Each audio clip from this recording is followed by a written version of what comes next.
Snow always seems heavier at night, and there's a real reason why.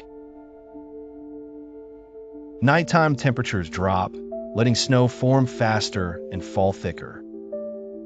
Winds slow down at night, letting snow fall straight and thicker. Without sunlight, storms don't weaken like they do during the day. Cold air traps moisture, increasing snowfall rates overnight. Dark skies make snowfall look heavier than during daylight. Snow doesn't wait for night. Night simply helps it fall harder.